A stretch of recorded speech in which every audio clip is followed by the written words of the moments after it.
Hey guys, Geetus86 here. Thanks for joining me on another video. We're going to go over all things food and water related in a twisted path to renown. Now I'm going to start out with where do you go to actually buy food? To do that, you click on market, select James Harrow, and then from there, he has Boda, large Boda, seed potatoes, and chicken soup. I just want to mention that my rep level is higher, so some of the stuff you see in here you may not have, but at the very least, he should sell you water and food. Let's move over to some of the tools that you may need. I'm going to move my screen over.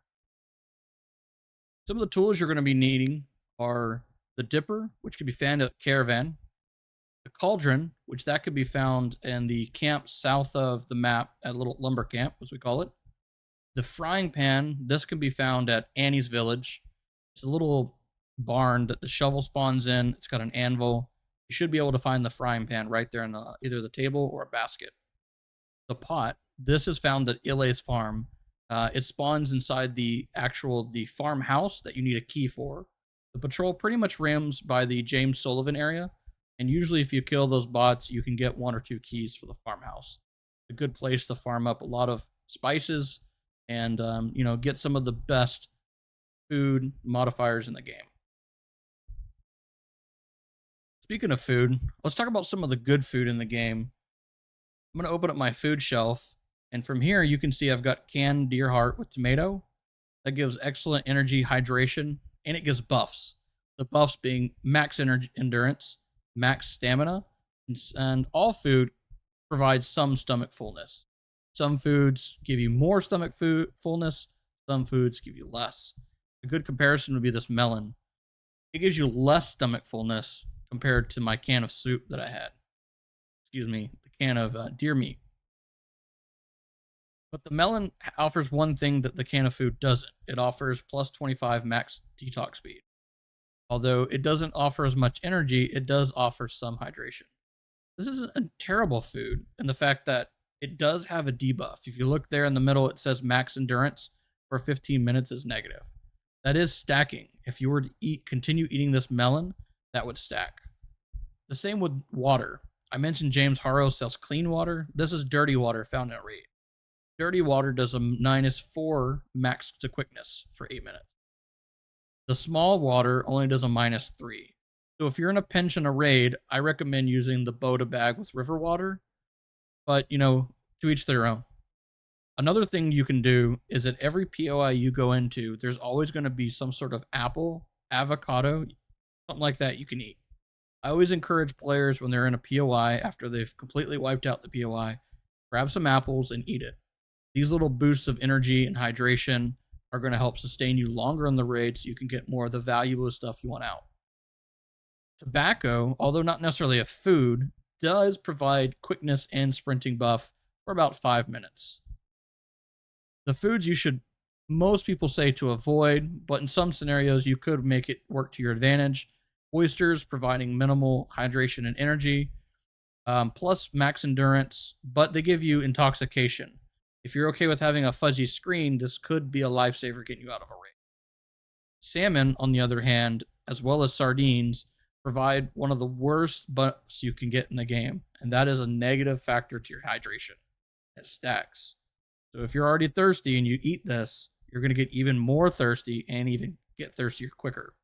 So I usually try to avoid salmon and sardines, but in certain situations, you could always just, go with the flow and just drink it, eat it, just so you can get out of a raid.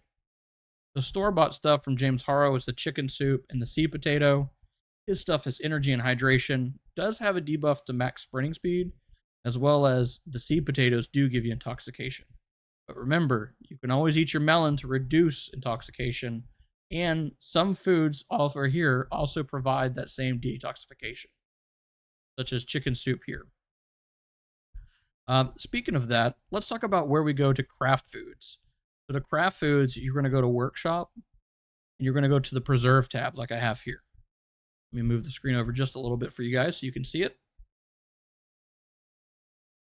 In the Preserve tab, you're going to have all sorts of options such as vegetable stew, deer meat, deer tender meat, deer heart, etc.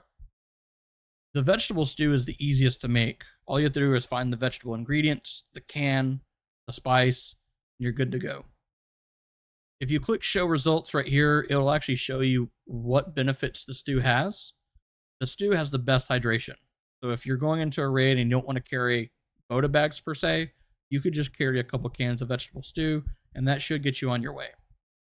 A lot of PvP guys prefer the Bass. The Bass cans give you decent energy, decent hydration, as well as increased stamina and sprinting speeds. Your modifiers up here, whether it be a potato, tomato, or carrot, can change the outcome of those modifiers on the food. So depending on your play style and what you want as a benefit, you can select the modifier that makes you happy in raid. I do want to mention spices. Spices can be found in raid. Some are harder to find than others. As I mentioned earlier, Ile's farm, the farmhouse that has the key, you can usually find most of the spices there.